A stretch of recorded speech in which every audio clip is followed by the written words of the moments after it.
تو ڈاکٹر صاحب یہ بات سن رہے تھے، میری جی، ان سے پہلی ملاقات تھی، تو ڈاکٹر صاحب ہنس کے کہنے لگے کہ بابری صاحب کوئی حیا کریں، آپ نے داڑھی رکھی ہوئی ہے، نمازیں پڑھتے ہیں، آپ کیا کہہ رہے ہیں اور یہ نوجوان کیا بات کہہ رہا ہے؟ اور پھر کمال! مجھے کہنے لگے کہ ظفر تم ڈٹ جاؤ، ہم دیکھ لیں گے حمید چودھری کیا کرتا ہے، ہم خود نپٹیں گے حمید چودھری سے.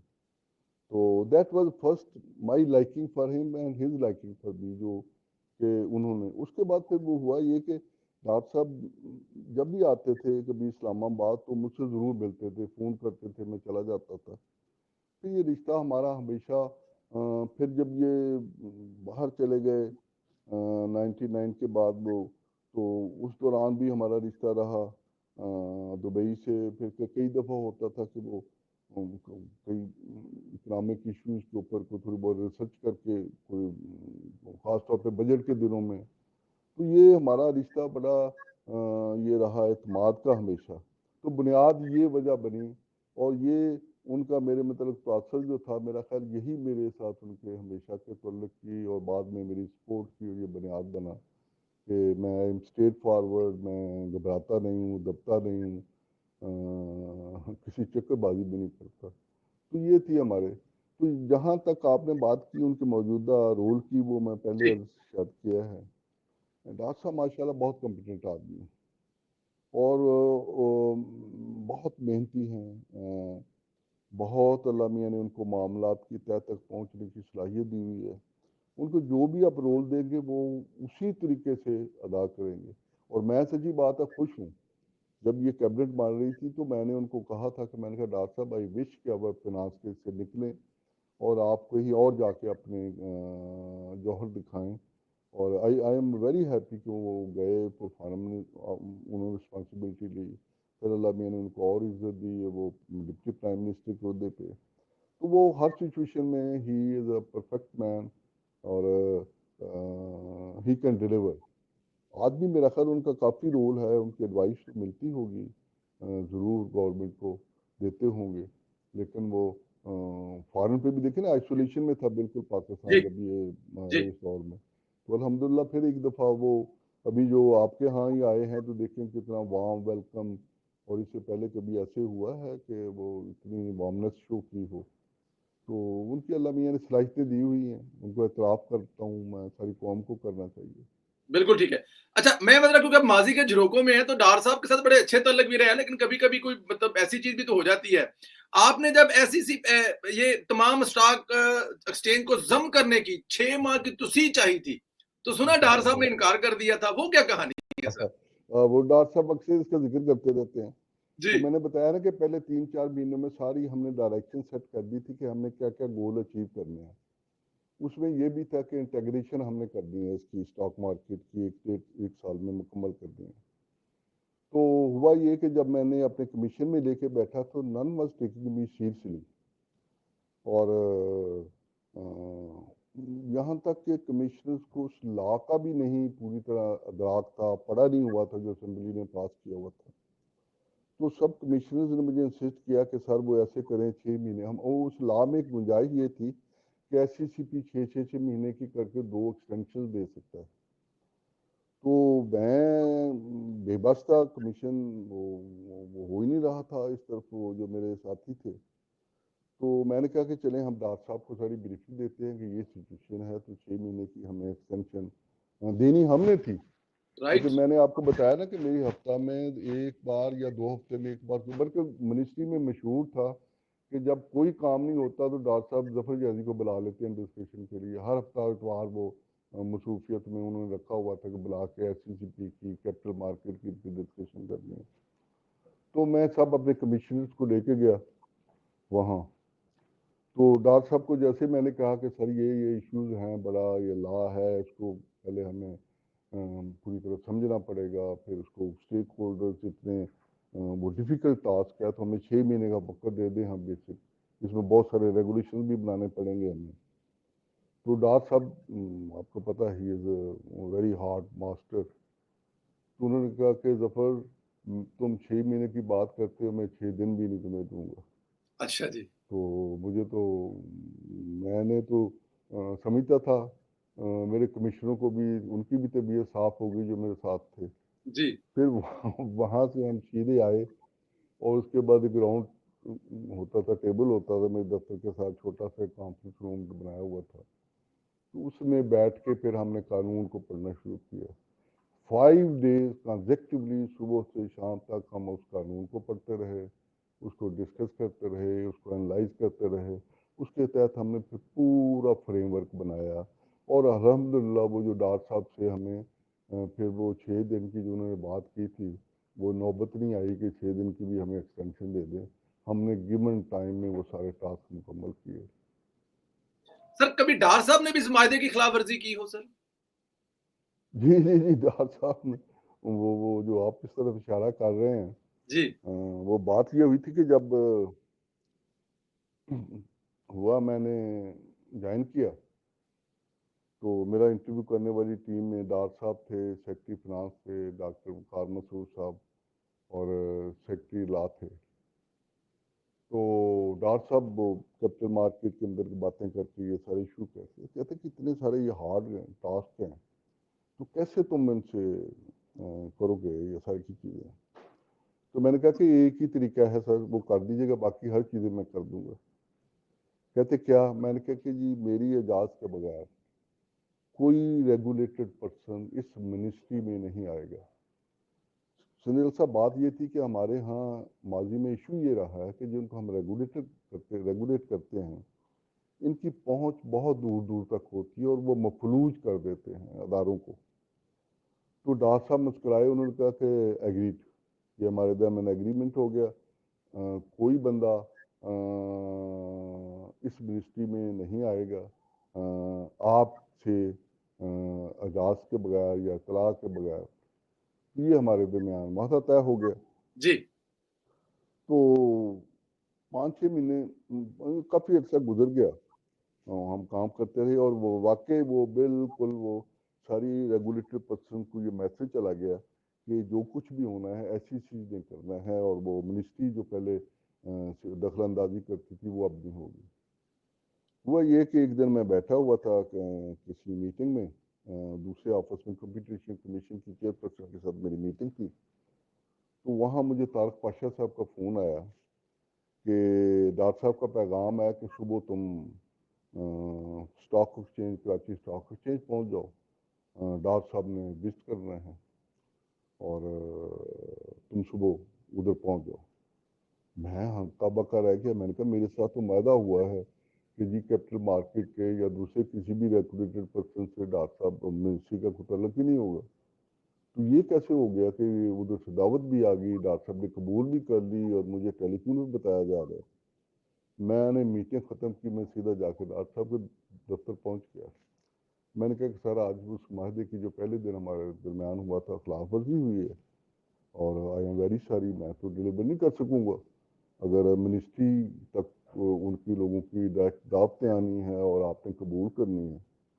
تو ڈاکٹر صاحب نے مجھے تھوڑا سا پہلے جعلی غصہ دکھایا، میرے اچھا ساتھ جی، جعلی غصہ. کمشنر بھی تھا اور کہا کہ اب ہم نے تم سے پوچھ کے کہیں جانا آنا بھی ہے، یہ ہے وہ. میں نے کہا جی کیپٹل مارکیٹ میں متعلق یہی فیصلہ ہوا تھا.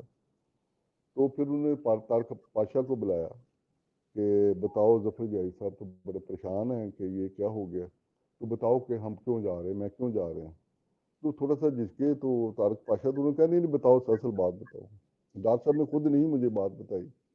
تو طارق پاشا نے کہا کہ سر بات یہ ہے کہ پرائم منسٹر جا رہے ہیں کراچی، میاں نواز شریف صاحب. تو انہوں نے کہا کہ میں اسٹاک ایکسچینج کا بھی میں نے دورہ کرنا ہے. تو سیکورٹی ریزنز کی وجہ سے ہم نہیں چاہتے کہ اسٹاک ایکسچینج کے دورے کی دنیا کو پتہ چلے. وہ ہوگا یہ کہ گاڑی جائیں گے ساکھدار صاحب، گاڑی جب دروازہ کھلے گا تو اس میں سے میاں صاحب بھی ساتھ نکلیں گے اور تاکہ وہ سیکورٹی ارینجمنٹ ہمیں وہ اتنی نہ ٹائٹن کرنی پڑے. تو ڈاکٹر صاحب کہتے مسکرا کے کہتے کہ تمہارا معاہدہ ہمارے ساتھ تھا، پرائم منسٹر کے ساتھ نہیں تھا، تو اب تم جاؤ کراچی. تو دیٹ ہیپنڈ اور پھر میں چلا گیا کراچی. اگلے دن ایسے ہی ہوا، وہ سب اسٹاک مارکیٹ والوں کو وہ ڈاکٹر صاحب کا استقبال کرنے کے لیے کھڑے تھے، میں بھی ساتھ تھا. تو گاڑی آئی تو صرف مجھے پتا تھا کہ اس میں سے کون آ رہا ہے. اس میں سے پھر میاں صاحب نکلے اور ڈاکٹر صاحب نکلے اور سب ہکا بکا رہ گئے کہ یہ کیا ہو گیا. تو یہ تھی یہ وہ ہمارے درمیان جس کی طرف آپ نے اشارہ کیا، جو جی تھوڑا سا جی دوستوں کے ذریعے آپ تک پہنچی ہوگی یہ بات.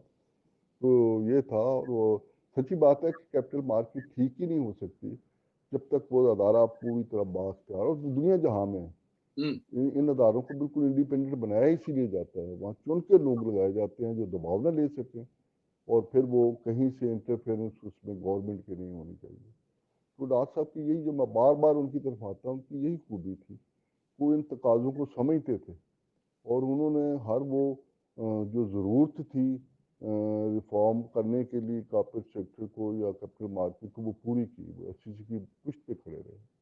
بالکل ٹھیک ہے سر. اچھا یہ جو آپ نے چیئرمین شپ لی تھی ایس سی سی پی کی، سنا ہے کوئی شرط بھی رکھی تھی آپ نے، وہ شرط کیا تھی سر؟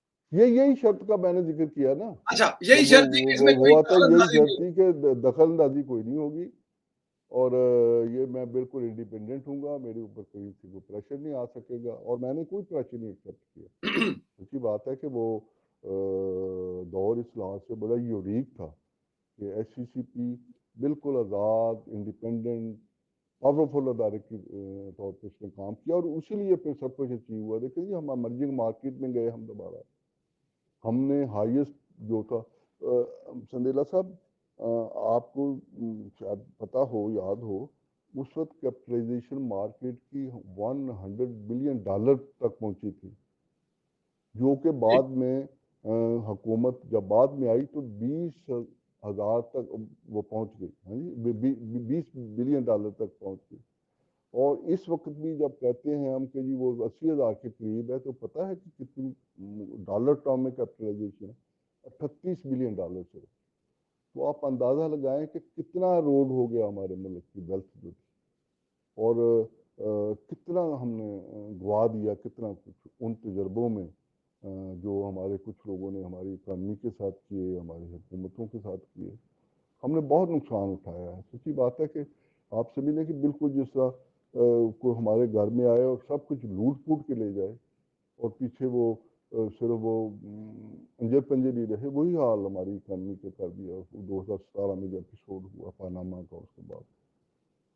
اچھا سر، کیونکہ ڈار صاحب کے ساتھ آپ کے یہ تعلق، ملک ٹھیک کرنا، آپ جس ادارے میں گئے اس کو ٹھیک کرنا، تو اس کے بدلے میں سنا ہے کہ جو آپ وفاداری کہا جاتی تھی کہ آپ کی ڈار صاحب کے ساتھ بڑی وفاداری ہے، تو پھر خان صاحب کے دور میں کیا گزری اس دفعہ وفاداری کے بدلے میں آپ کے ساتھ؟ ذرا تفصیل سے بتائیے تھا سر، کیونکہ ہم نے اس وقت بہت پڑھا کہ آپ کے ساتھ کیا کیا ہوا سر. بات یہ ہے کہ جی کچھ اتفاقات ہوتے ہیں. جی میں جب نشانے پہ آیا تو پھر میرے ساتھ خصوصی سلوک اس شہرت کی وجہ سے بھی ہوا کہ میرا ڈاکٹر صاحب سے بڑا گہرا تعلق ہے، اور لوگوں نے یہ نہیں سمجھا کہ اس گہرے تعلق کے یا اس جو ڈاکٹر صاحب مجھے سپورٹ کرتے تھے اس کی وجہ سے ملک کو کتنا فائدہ ہوا ہے، کیپٹل مارکیٹ کو کتنا فائدہ ہوا ہے، کارپوریٹ سیکٹر کو کیا مل گیا ہے. تو پھر اس وجہ سے میں اس میں شدت ضرور آ گئی، لیکن وجہ بالکل ایک آئسولیشن میں مختلف تھی. اور وہ میں نے کہانی آپ کو سنائی نا کہ وہ جب وہ مجھے وہ آئی کیپ کا لیٹر آیا تو میرا آگے سے کیا تھا، یہی یہاں یہ ہوا کہ جب مجھے وہ اپنا وہ خفیہ طور پہ کچھ ہدایات دی گئیں جو کہ بالکل وہ اس فیصلے کے خلاف تھیں جو کہ پاناما بینچ نے تحریر کیا تھا کہ جی جس میں لکھا تھا کہ جی میں کسی بندے کو نامینیٹ کروں گا، اس کی بجائے کو بندے چن کے، اور وہ ایک بندہ ایسا جو پی ٹی آئی سے جس کا تعلق تھا بنتا تھا، جو مجھے بعد میں پتہ چلا، جی یہ اس وقت نہیں پتہ تھا. لیکن میرا اعتراض یہ تھا کہ جب وہ فیصلے میں یہ اختیار ہے تو پھر مجھے خفیہ ہدایات دے کے کیوں کہا جا رہا ہے کہ فلاں بندے کو. تو I refuse to nominate in JIT. اس وجہ سے اس میں شدت آ گئی بہت زیادہ. اور پھر مقصد اس میں ایک اور آ گیا کہ اگر کسی طریقے سے ظفر حجازی کو ٹارچر کر کے اس میں پھنسا کے وہ کہلوا لیا جائے کہ جی ہاں کہیں کوئی ریکارڈ ٹیمپرنگ ہوئی تھی اور اس میں وہ ساکڑا نے مجھے کہا تھا، تو ہمارا تو کام ہی بن جائے گا. سمجھے نا. اصل میں آپ کو نشانہ لوگوں کو نظر آتے ہیں کہ میاں صاحب کو بنایا گیا. میاں صاحب سے زیادہ تکلیف اس دور میں کچھ لوگوں کو اسحاق ڈار سے تھی. اسحاق اچھا ڈار جی. کی آپ نے اکثر سنتے رہتے ہوں گے جی، جی، جی. کہ وہ جی وہ کہتے تھے کہ جی کیک بڑا ہونا دیں، کیک بڑا ہونا دیں، کیک بڑا ہونے دیں. اور جھگڑا یہ تھا کہ وہ کیک کو کچھ لوگ پورا ہی اٹھا لینا چاہتے تھے. وہ ڈاکٹر صاحب ہمیشہ مزاحمت کرتے تھے. تو یہ تھا، اس کی وجہ سے شدت آئی میرے اس جو شہرت تھی کہ جی ڈاکٹر صاحب سے میرا بڑا تعلق ہے. بلکہ ان دنوں بڑا میڈیا پہ بھی ہوتا تھا کہ جی وہ اسحاق ڈار کی اور ظفر جاجی کے داماد کی پارٹنرشپ ہے، یا یہ کیا ایسی فضول باتیں بہت ساری ہوتی تھیں. تو وہ بہت کچھ اس وجہ سے ہوا. لیکن بنیادی طور پہ میں اس کا سواب میں خود ہوں، میں اپنی ذمہ داری لیتا ہوں کہ میری طبیعت ایسی تھی کہ میں نے کہا کہ میں نہیں ہونے دوں گا یہ. اور پھر مجھے بو بھی آ گئی تھی، سچی بات ہے کہ یہ ساری کیا سازش ہونے جا رہی ہے. تو یہ وجہ تھی. لیکن سر پی ٹی آئی کی طرف اور دوسرے جو معاملات وہاں سے کچھ الزامات بھی لگے کہ آپ نے کچھ ٹیمپرنگ کی ہے کچھ پاناما میں، کیونکہ آپ وہاں پر بیٹھے ہوئے تھے، تو یہ بھی تو آپ پر الزامات لگے نا سر. جی جی وہ بس یہ تھا نا کہ پھر تو کوئی چیز ڈھونڈنی تھی، صرف ٹیمپرنگ نہیں ہوئی تھی. میرے خلاف 4-5 جی آئی ٹی بنا کے بھیجے تھے. اس میں سے ٹیمپرنگ کا لفظ ان کو اٹیک کر گیا. ٹیمپرنگ نہیں ہوئی تھی. ہوا یہ تھا کہ انہوں نے اب میں ساری بات کھول دیتا ہوں پلیز سر. کہ وہ جو تھا نا سلمان آفاقی صاحب، جی. جب وہ پہلی حکومت تھی تو انہوں نے دباؤ ڈالا ان کے اوپر، ایس سی سی کے اوپر. ڈفرینٹ قسم کے پراپ یہ کر رہے تھے وہ کہ کسی طریقے سے میاں فیملی کا کچھ ملے. انہوں نے ایس سی سی پی کو بھی اس میں استعمال کیا. ایس سی سی پی نے ایک خط لکھا یو کے کی جو ہے وہ کرائم ایجنسی کو کہ یہ منی لانڈرنگ ہوئی ہے چودھری شوگر مل میں اور کیا ہے. تو وہ خط لکھنے کا ایس سی سی کے پاس اختیار نہیں تھا، مینڈیٹ ہی نہیں تھا ایس سی سی پی کا. یہ ایف آئی اے کا مینڈیٹ ہے، اس کا ہے. تو 2015 میں جون کی شاید کوئی ڈیٹ تھی کہ وہ ایک ٹی وی پہ پروگرام ہوا ارشد شریف کا. اس نے کہا جی ایس سی سی پی نے کوئی وہ خط لکھا تھا اور اس کے بعد پرسو نہیں کر رہا. تو میں نے اگلے دن کو بلایا، جو لوگ تھے وہ کنسرن کمشنر تھا اور وہ تھا. انہوں نے سارا وہ الزام جو فارمر کمشنر تھا، چیئرمین تھا، اس کے اوپر ڈال دیا کہ جی انہوں نے ہم سے زبردستی کروایا تھا، یہ تھا وہ. تو میں نے سخت ڈانٹا ان کو کہ آپ کے اس کے باوجود آپ نے، اور یہ پھر جب یہ میاں صاحب کی حکومت آئی تو انہوں نے اگلے دن 2-3 دن میں یہ واپس لے لیا. خود ہی ان کو خط لکھ دیا کہ جی یہ ہمیں انفارمیشن ہی چاہیے، یہ انڈر ہینڈ ہی سب کچھ کرتے رہے، چھپایا ہوا ہے سب کچھ. تو میں نے ان کو سخت ڈانٹا کہ آپ نے کیوں یہ کیا تھا. تو اس سلسلے میں کوئی ایک تو ان کو خط لکھنے والی فائل تھی، ایک اور کوئی فائل تھی جو انہوں نے کمپنی کے ساتھ کارسپونڈنس کی. اس کے اوپر آخری خط جو ان کو آیا تھا میرا خیال 2011 میں کمپنی نے کوئی جواب دیا تھا، اس کے اوپر انہوں نے آگے کچھ بھی نہیں کیا. تو جب یہ مسئلہ ڈسکس ہوا تھا تو پھر انہوں نے نوٹ کیا کہ جی اس میں بھی کوئی نوٹ لکھنا رہتا ہے، اس کو فارملی بند نہیں کیا. وہ انہوں نے بعد میں کر دیا، 2-4 دن بعد وہ کر لیا 30 جون کی ڈیٹ میں. آپ کو پتا 30 جون کی ڈیٹ میں سرکاری دفتروں میں دوسرے دفتروں میں لوگ اپنی فائلیں وائلیں سیدھی کرتے ہیں. تو وہ پھر وہ اصل میں جی آئی ٹی یہ سازش کہیں ایس سی سی پی سے ہوئی کہ وہ جی آئی ٹی کو کہا، جی آئی ٹی کا بندہ تھا نا جس کی وہ میں نے اس کی مرضی کے خلاف اس کو جانے میری مرضی شامل نہیں تھی. تو میں بھی اس کی وہ بنا یا جی آئی ٹی یا ایس سی سی پی میں سے کسی نے سازش کی. انہوں نے کہا جی یہ لے ہیں، یہ کوئی نوٹ ہے، یہ کوئی وہ ایک روٹین کی بات تھی. اسٹاف نے بھی روٹین کی بات کی اور بس پھر اس کے بعد وہ تو عام بات تھی ایس سی سی پی میں کہ یہ جی ہاتھ لگا کے کہتے تھے کہ جی ان کے دباؤ میں ہم. پھر انہوں نے ان کو گواہ بنا لیا، جھوٹے سیدھے سچے. پھر کلاس ایگزامینیشن میں ہر بات کھل کے سامنے آ گئی کہ جھوٹ جی. بولا ہے سب نے، انہوں نے خود کیا ہے، کہیں کوئی پریشر نہیں تھا، کوئی کچھ نہیں تھا. تو وہ تو کیس بنانا تھا. ساتھ میں نے بتایا اور بھی کئی میرے خلاف کے جی وہ نیب کی 3 پریس ریلیزز نیب سے جاری کروائیں کہ جی فلاں تحقیقات کر رہے ہیں، فلاں کر رہے ہیں، فلاں کر رہے ہیں. پٹیشن میرے خلاف کرا دی لاہور میں. تو یہ وہ ایک بڑا تھا وہ جو شروع ہو گیا. ایک سر لمبی کہانی ہے وہ.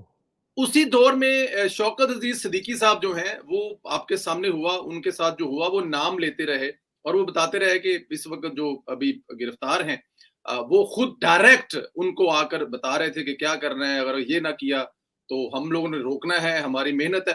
تو آپ کے ساتھ ڈائریکٹ بھی کسی کا اس لیول پہ ہوا کہ بھائی؟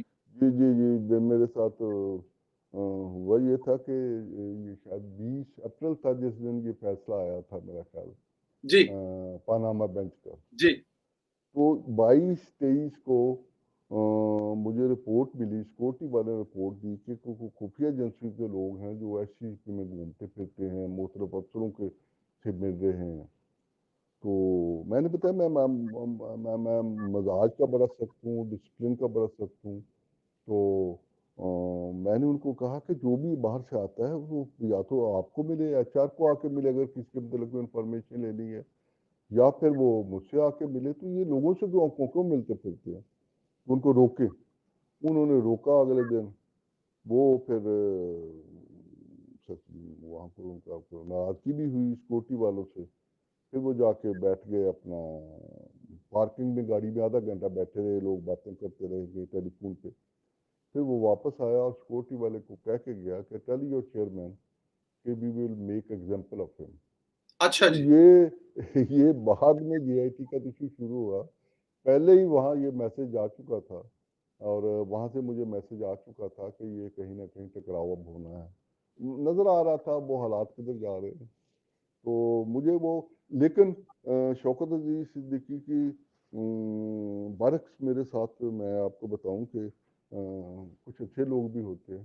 اس ادارے میں بھی کچھ اچھے لوگ تھے. شاید آپ کے علم میں نہیں کہ میرے لیے بہت خطرات میں میرے بیٹے کو بھی مارا، شاید آپ کو خبر کا پتہ ہو جی جی کہ پکڑ جی کے انہوں نے اس کے بعد جب یہ خبر چھپی، خبر چھپنے سے پہلے پھر میرے لیے کوئی تھریٹ بن گئے تھے میرے لیے. اور کچھ دن تو مجھے میں ان سے باہر بھی رہا، ایک ریسٹ ہاؤس میں چلا جاتا تھا. پھر وہاں سے مجھے بتا دیتے تھے کہ سر آپ نے آج گھر نہیں جانا، آپ فلاں راستے سے، کوئی نہ کوئی بندہ فون کر دیتا تھا. تو جہاں یہ کام ہو رہا تھا اس ایجنسی میں میرے لیے ہمدردی بھی تھی. اس کی وجہ یہ تھی سندیلا صاحب کے میرے جو تایا تھے نسیم اعجازی، ان کو فوج میں ہر بندہ ہی پڑھتا ہے، پڑھایا جاتا ہے، ان کی لائبریریوں میں ان کے ناولز ہیں. تو بہت سارے لوگوں کا ریگارڈ تھا کہ اس فیملی کے ساتھ یہ نہ ہو جو کہ میرے ساتھ ہوا. لیکن وہاں وہ کرنل لیاقت جیسے بیٹھے ہوئے تھے، فیض حمید جیسے لوگ بیٹھے ہوئے تھے. تو ان سے تو وہی جو انہوں نے باقی دنیا کے ساتھ کیا، شوکت کے ساتھ کیا، ابصار عالم کے ساتھ کیا، وہی میرے ساتھ کیا. میرے بچوں کو مارا. بعد میں آپ کو پتہ میرے دوسرے بیٹے کو بھی وہ ہندوستان کا ایجنٹ بنا دیا کہ جی وہ جی جنرل عاصم کیا نام تھا ان کا، باجوہ. ان کا کوئی ڈیٹا لیک ہو گیا ہے. جی حالانکہ وہ ڈیٹا ہر بندے کو اویلیبل ہے. ابھی مجھے بتایا میں کمپیوٹر پہ بیٹھ کے، وہ تو پبلک کو ایکسیس ہے. تو وہ بس اس طرح کو بہانہ بنا کے جیسے بھی شروع ہوا انہوں نے جا کے ظفر جازی کے بیٹے کو اس کو وہ پکڑ کے تو وہ شروع کر دیا، پروپیگنڈا شروع کر دیا، اور پھر وہ سسپینڈ کروا دیا. تو یہ ان کے ساتھ تو بہت زیادتی ہوئی. سچی بات ہے کہ وہ بڑے مجاہد آدمی تھے. انہوں نے لیکن میں نے بھی سنیلا صاحب، میں سمجھتا ہوں کہ I was a first voice, I was a first person جو اسٹوڈ اپ. اور میں سفر کیا، لیکن میں نے اس وقت جب کوئی وہ طوفان اٹھ رہا تھا اس وقت میں نے مزاحمت کی اور ایکسپوز کر دیا تھا کہ یہ سارا کا سارا ہونے کیا جا رہا ہے. مجھے کبھی کبھی افسوس ہوتا ہے کہ میاں صاحب اس کے باوجود کیوں اس جی آئی ٹی کے سامنے پیش آئے. حکومت انہیں فارغ کرنی تھی، کر دیتے، لیکن یہ سر ہیوملیشن آپ جو ویسے یہ ابھی میری. آپ نے ذکر کر دیا، میرا سوال بھی تھا، سوال ہی لے لیں اس پہ. آپ سمجھتے ہیں کہ میاں نواز شریف صاحب کو جے ای ٹی کے سامنے پیش نہیں ہونا چاہیے تھا، وہ اسمبلی کی نہیں ہونا تقریر چاہیے میں؟ تھا، بالکل نہیں ہونا چاہیے تھا. کیوں ہوئے اصل میں ہر بندے کی اپنی، میرا خیال ہے کہ میاں صاحب نے ہر کوشش کی. مجھے میاں صاحب کے ایک الفاظ یاد ہیں جو انہوں نے کہے تھے، میں بعد میں ڈھونڈتا بھی رہتا ہوں کہ کہیں مجھے وہ ملیں. انہوں نے کہا تھا کہ یہ جو کچھ جانے کرنے جا رہے ہیں اس سے ملک کی سیکورٹی کو خطرات لاحق ہو جائیں گے. ہوں تو میرا خیال ہے کہ میاں صاحب کے ذہن میں یہی تھا کہ کسی طرح بچا کے ہم نکل جائیں، یہ کنفرنٹیشن بچ جائے، یہ ملک پٹڑی سے نہ اترے. میاں صاحب کو ادراک تھا کہ اگر اب ایک دفعہ اتنی مشکل سے پٹڑی پہ چڑھا ہے، پھر یہ پٹڑی سے اتر گیا تو پھر شاید بہت ہی مشکل، اور جو ثابت ہو گیا اپنا سلیلہ جی صاحب، ابھی کہاں سے کہاں آپ پہنچ گئے۔ میں ان آئی ایم ایف کی میٹنگز میں شریک ہوتا تھا جہاں وہ بڑے مؤدب طریقے سے وہ بات کرتے تھے، میں اس میٹنگ میں بھی آخری میں شامل تھا جس پہ وہ انسسٹ کرتے تھے کہ جی آپ ایک اور پروگرام لے لیں، اور ڈاکٹر صاحب کہتے تھے اب ہمیں پروگرام کی ضرورت نہیں ہے، ابھی ڈیسائیڈڈ ٹو صحیح۔ اور پھر ہم نے وہ بھی دیکھا ہے اب یہ دور کہ وہ اس طرح ڈکٹیٹ کر رہے ہیں جس سے ہمارا گلا پکڑا ہوا انہوں نے، تو بڑی انفارچونیٹ ہوا۔ اور میں سندھ اللہ صاحب ایک بات آپ کی وسعت سے قوم کو پلیز بتانا چاہتا ہوں کہ ان لوگوں کو خدا کے لیے ضرور پہچانیں۔ جب یہ پچھلا یہ جو ٹرم پھیز سے پہلے کا دور تھا تو ڈاکٹر صاحب جو مزاحمت کرتے تھے، پیچھے سے لوگ تلواریں لے کے جو حملے کرنے والے تھے ڈاکٹر صاحب کے اوپر، وہ کن کے مقاصد پورے کر رہے تھے؟ جب ڈاکٹر صاحب کہتے تھے کہ جی ہم یہ نہیں مانیں گے، ہم یہ نہیں، ایشو کیا تھا؟ بڑا ہی سمپل ایشو تھا کہ آئی ایم ایف نے انفلیٹڈ فگرز بنائی ہوئی تھی کہ جی آپ کا سال کے اوپر آخر کے اوپر کرنٹ اکاؤنٹ ڈیفیسٹ یہ ہونا ہے، ہاں جی 4 ارب ڈالر زیادہ، اور اس لیے 4 ارب ڈالر آپ باہر سے فنانسز ارینج کریں۔ ڈاکٹر صاحب کہتے تھے نہیں، وہ کہتے تھے 6 ارب ہونا ہے، ڈاکٹر صاحب کہتے تھے نہیں 2 ارب ہونا ہے، تو پھر 2 ارب ہی ہوا آخر پہ۔ تو اس کی بنیاد، اور وہی سارے کا سارا مزاحمت تھے، ڈاکٹر صاحب کہہ رہے تھے کہ یہ آپ ہمیں کیوں مجبور کر رہے ہیں، کیوں اس کے لیے ذریعے، وہ کل پرسوں انہوں نے کھل کے کہہ دیا کہ وہ ڈیفالٹ کی طرف ہمیں لے جانا چاہتے تھے۔ اس وقت یہ جو اس ملک میں طرح طرح کے جو اکانومسٹ، سو کالڈ اکانومسٹ، جو پیچھے سے پریشر بڑھا رہے تھے کہ ہر حالت میں فوراً آئی ایم ایف کی بات مانیں، فوراً آگے لیٹ جائیں ورنہ یہ ہو جائے گا، بجائے اس کے کہ اگر کوئی قلعے کی حفاظت کرنے کے لیے کھڑا ہوتا ہے، پیچھے اس کی پشت پہ آپ کھڑے ہوں، سب لوگ پیچھے پڑ گئے ہوئے تھے، اس کی کیا وجہ تھی؟ سمجھے نا؟ تو یہ میں تو سمجھتا ہوں کہ آج کی دنیا میں لیلا صاحب جنگیں اب روایتی نہیں رہی، جنگیں معیشت کے محاذ پہ ہیں، اور دوسری جنگ جو ہمارے اوپر تھوپ دی گئی ہے یہ جو دہشت گردی کی ہے، تو ہمیں یہاں پہچاننا ہوگا اور کہ ہمارے اصل دشمن کون ہیں۔ تو مجھے بڑا افسوس ہوتا ہے کہ ہمارے ہاں لوگوں کی سادگی اتنی ہے، اکنامک لوگوں کی ایشوز پہ انڈرسٹینڈنگ نہیں ہے، کوئی فورم ایسا نہیں ہے، میں بات کروں گا تو لوگ سمجھیں گے کہ یہ ایک خاص نقطہ نظر کی کیونکہ ہے اس کی بات کر، کوئی ایسا فورم اگر ہو جہاں سے لوگ کو قوم کو بتائے، تربیت کرے کہ یہ اصل ایشوز یہ ہیں، تو پھر ہی بات چلے گی، ورنہ میں کل بڑا خوش ہوا جب ڈاکٹر صاحب نے کھل کے بات کی، اور حقیقت یہ ہے آج بھی دیکھیں وہ کیسے ہمارا بازو مروڑتے جا رہے ہیں۔ پروونشل گورنمنٹ جو ہے اپنے بجٹ سے ریلیف دیتی ہے، وہ کہتے ہیں ہمارے ایکسپینڈیچر کٹ کر کے ہم غریبوں کو تھوڑا سا سبسڈی دینا چاہتے ہیں کیونکہ بجلی کے بوجھ نیچے مر رہے ہیں، تو وہ آئی ایم ایف فوراً بھاگ کے آ جاتا ہے، پھر ہم انتظار کرتے ہیں کہ جی اس فلان شیڈول میں وہ شامل وہ نہیں ہوتا، پھر آگے سے نئی کنڈیشنز آتی ہیں، تو ہمیں یہ سمجھنا ہوگا، خدا کرے کہ یہ ہو جائے اور ہم پھر ایک دفعہ نکل آئیں، لیکن اس سے زیادہ اپنا سنیلا صاحب دعا یہ کہ پھر نہ ہمیں کوئی، پاکستان بارہا معاشی بحالی کی پٹری پہ چڑھا، بارہا اس کو اتارا گیا، اور ہمیں اب کھل کے بات کرنی چاہیے کہ ہمارے اس محاذ پہ ہمیں مضبوط قوم کی طرح کھڑا ہونا ہے، اس میں فوج بھی کو بھی ساتھ دینا ہوگا، بیوروکریسی کو بھی ساتھ دینا ہوگا، سیاستدانوں کو بھی ساتھ، وہ جو چارٹر آف ڈیموکریسی کی بات ہوتی ہے اس کے بغیر اب گزارا نہیں ہے،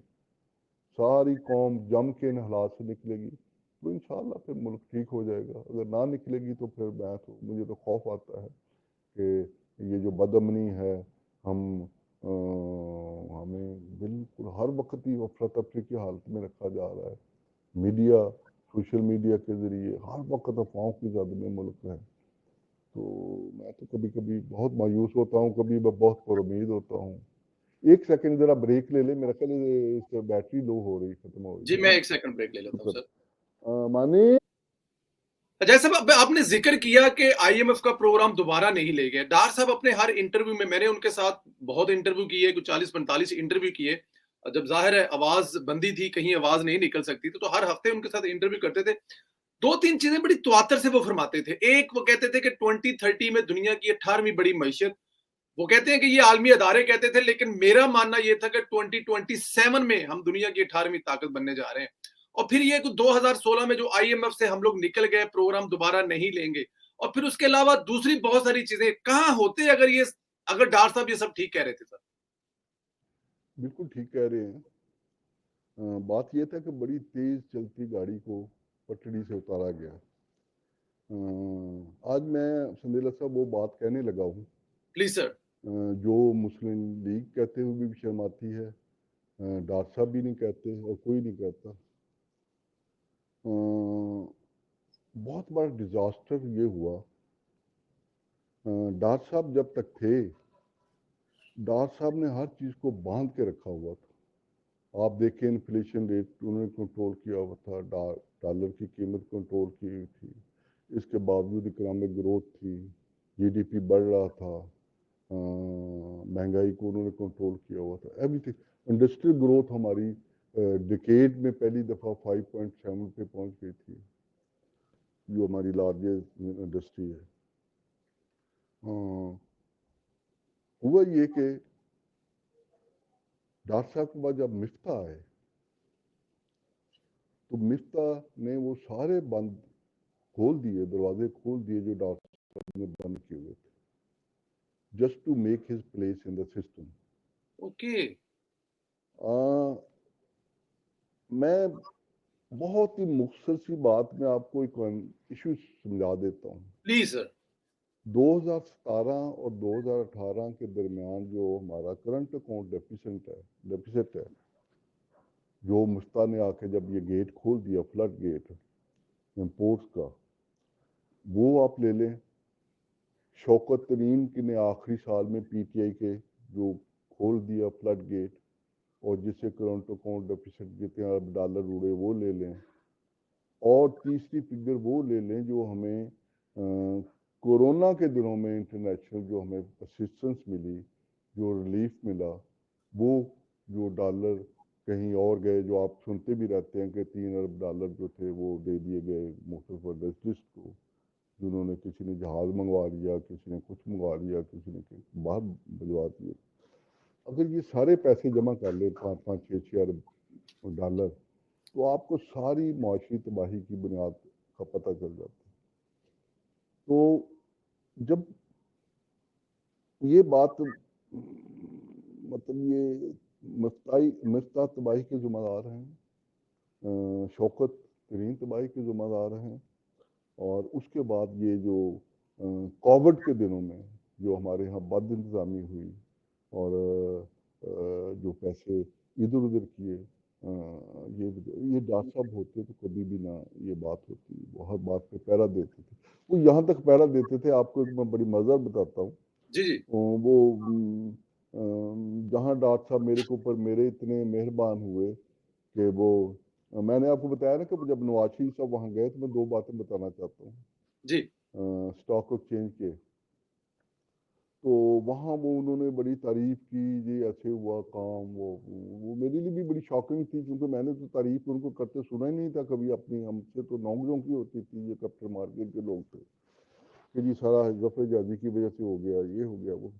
تو میں بیٹھا، نواز شریف صاحب میرے دائیں طرف بیٹھے ہوئے تھے، ان سے آگے ڈاکٹر صاحب بیٹھے ہوئے تھے. جب سب یہ کام کر رہے تھے تو وہ تقریریں کر رہے تھے سارے کے سارے وہ leaders of the capital market, stock exchange کے پریزیڈنٹ اور دوسرے.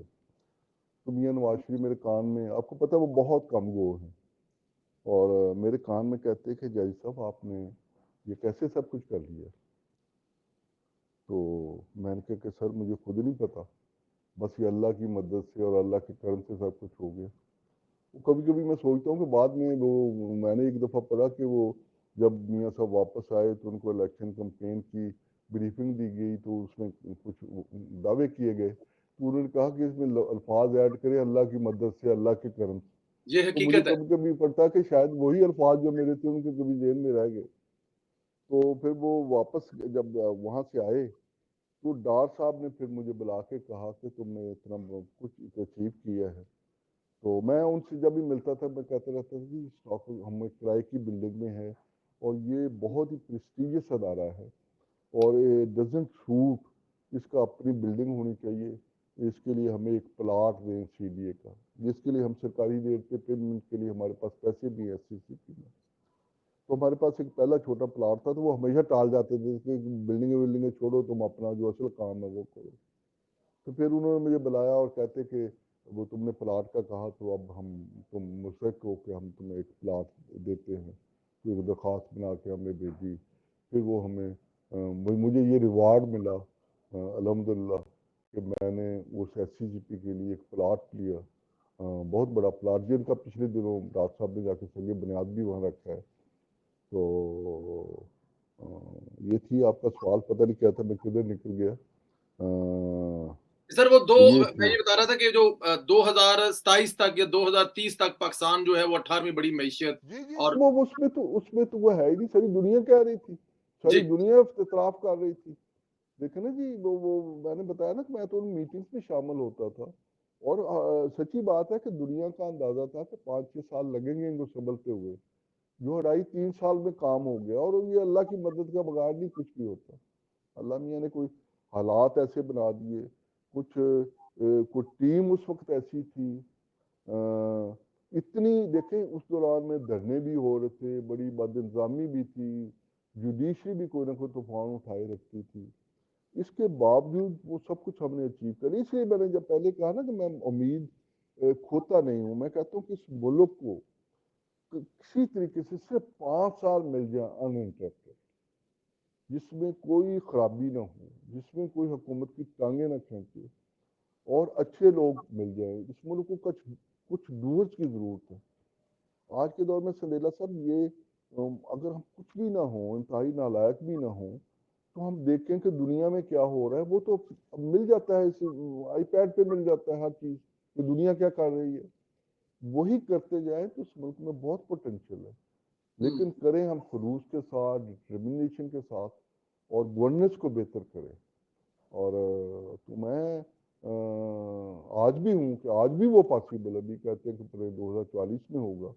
اگر 5-6 سال اس ملک کو آج سے شروع کر دیں, 5-6 سال میں اپنے پاؤں پہ کھڑا نظر آئے گا. ایک ماضی میں کئی دفعہ ہوا ہے پاکستان اپنے پاؤں سے کھڑا ہوا ہے, اور اس میں کوئی قوتیں حرکت میں آتی ہیں, یہ ایکسٹرنل قوتیں ہیں, یہ انٹرنل اس میں شامل ہو جاتے ہیں.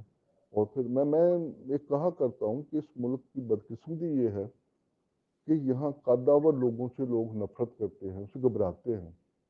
کوئی بندہ بھی اب دیکھیں جو بھی اس ملک میں بہت سے لوگوں کی مثال دیتا ہوں, تو اس کو گردن کاٹ دی جاتی ہے کہ یہ اتنا بڑا نہ ہو جائے کہ ہماری پہنچ سے باہر ہو جائے, اس سے پہلے اس کو ختم کر دیا جائے.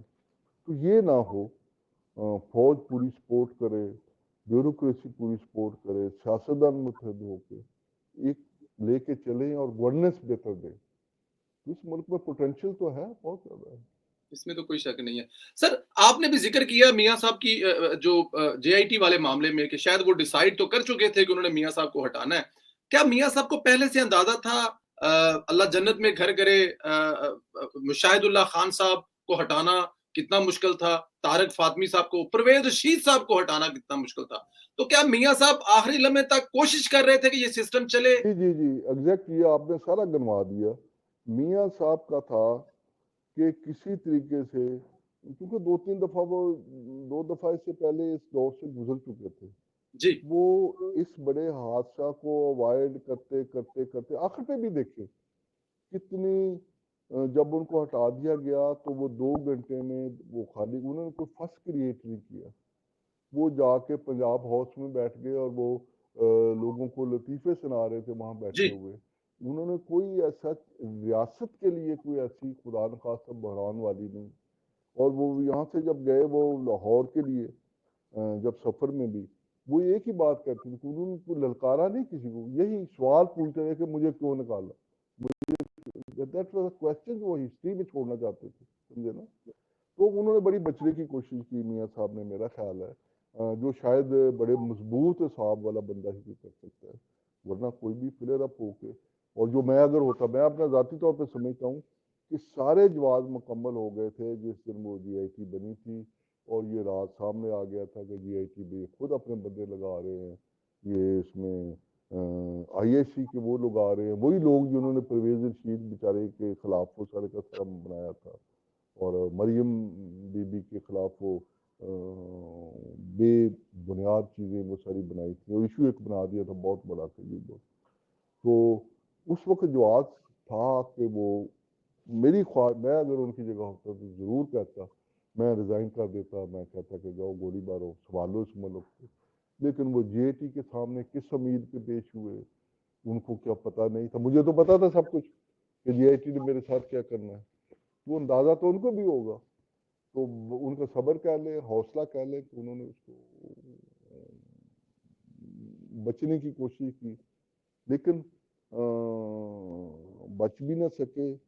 اور بعد میں سچی بات ہے جو میں نے پہلے کھل کے بات آج کہہ دی ہے کہ بعد میں جو تھوڑے عرصے کا جو حکومت تھی، 2017 میں اگر نون کی حکومت بالکل ختم ہو جاتی تو شاید بہت ہی بہتر مسلم لیگ کی کارکردگی کا گراف ہوتا. وہ جو 2018 کا ہم نے اپنے اوپر لگایا بھی، گھسیٹتے بھی رہے، وہ ساتھ ساتھ وہ کیا نہیں ہوتا رہا، وہ جو اپنا جو تاریخیں پڑتی تھیں اس دور میں میاں صاحب کی، وہاں کبھی وہ رینجرز کو چاہتے تھے، کبھی اقبال اصل کو نہیں داخل ہونے دیا جاتا، اصل اقبال کو. تو ساری وہ ہوتی ہے، ہیوملیشن بھی ہوتی رہی، اور ملا کیا اس میں سے؟ کچھ مطلب نہیں آپ ملا. کہہ رہے ہیں کہ 2017 میں جب میاں صاحب کو تو فوراً ہم لوگ الیکشن میں جو حالات بہتر ہوتے. سر یہ جو دھرنے والا دور تھا 2013-14 میں عمران خان صاحب کا، ان دنوں میں کبھی آپ کی میاں صاحب سے کوئی ملاقات، اور سنا ہے کہ وزیر اعظم ہاؤس میں بیٹھے تھے، میاں ان کو صاحب سے کہا گیا کہ ہیلی کاپٹر آ گیا ہے؟ نہیں پرسنل میری کبھی میاں صاحب سے ملاقات ہوئی، میری آفیشیلی ملاقات ہوئی ایک دو دفعہ، اور پرسنلی میں نے ان سے کبھی نہیں ملا کہ کوئی ذاتی حوالے سے. آفیشیلی میٹنگ ہوئی اس دور میں. وہ تو سب اب کہانیاں سامنے ہیں جی. وہ تو اس دور میں وہ شاید